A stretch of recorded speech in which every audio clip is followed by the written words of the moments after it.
you guys are going to expect more of me than you're going to get. Hello everyone, as she said, I am Bernadette Richards. I am a local author. I live in Lake Forest. And I want to start out my talk by asking you guys a question. When was the last time you won a sword duel? Or, for that matter, when was the last time you lost a sword duel? Or when was the last time you took part in a wild motorcycle chase through some unknown city after a masked vigilante? For me, depending on the time right now, it's been about 45 minutes. Because that's what I love about writing. I only have to live with one foot in reality, and the other foot in a much more interesting place. And so my whole life, I didn't really choose to start writing. It was more an accident. It's inherent. I've always loved pretending. I've always just loved living daydreams to the point where, I've tried sometimes to think about stopping writing if I'm discouraged, and it lasts about 30 seconds before suddenly I'm just off in some other world. So I started writing when I was very young. I'm 24 now, but I wrote my first book when I was 14. And it's over there at my table. It's called The Secret Kids, and I'm selling it at a discount price because it's kind of cringy because I was 14. But I'm proud of the writing style. When you're 14 years old and you've had your first few crushes, you end up writing really cheesy romance. So I don't really want to be known for that currently. But my writing inspiration when I was young came mostly from real experience. Especially the current series I'm working on centers around a bunch of kids who live a pretty normal life, and they start creating a bond by playing the game of cops and robbers together. And that's something very autobiographical for me, and even my characters are based on those childhood friends, So I just kind of took what was real in my life and made it a lot more exciting. And I give talks, by the way, about my writing. I love to talk to young people, especially. So if ever you have like a church function or like homeschool group or something where they want a speaker, I love giving those talks and watching little kids' eyes light up, as I walk through the process of how easy it is to actually get published. Because so many kids come up to me and they're like, oh, well, I started the first chapter, but then I kind of quit. And, then they hear my talk and they're like, I'm going to go home and write more, and I can do it too. And they get all excited. So if ever you, come by my table, I would love to talk more often, to young people. So I know I'm supposed to give a little bit of a synopsis of my book while I'm up here. So today I'm selling the first 2 installments of a series called the Stonewall stories. It's action and adventure. I've been told that my books are just as popular among boys as girls because I'm pretty much a tomboy through and through.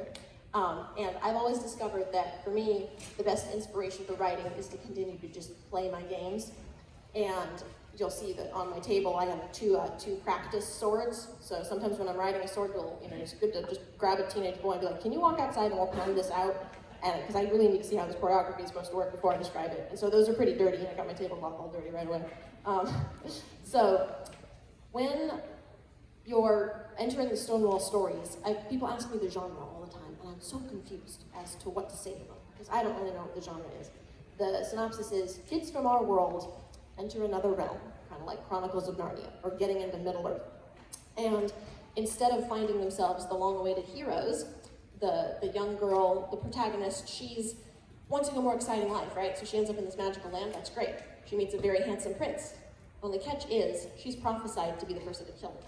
So she's got this very handsome prince chasing her back into our world, and then the series will erupt with his, death threat against her. And it goes through many genres, as I said, motorcycle chases and sword duels kind of go hand in hand. But what I like to kind of close off with, as I'm getting down to the wire here, is why I like to write. And I discovered that when I was very young, loving writing is one thing, but if you want to make your life something you love, it's got to be worth it. I'm really going to sacrifice my life for a certain career. I got to figure out the meaning behind it. And so, for me, growing up reading Tolkien, the works of J.R.R. Tolkien, Lord of the Rings especially, one thing I heard a lot about Tolkien was people would say, you put his book down and you want to be a better person.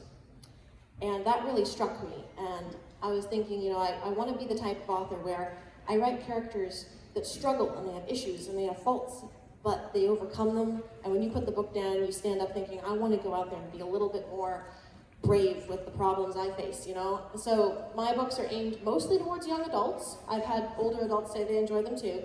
But my goal in writing is to spread the word of, a message of hope, especially in these times.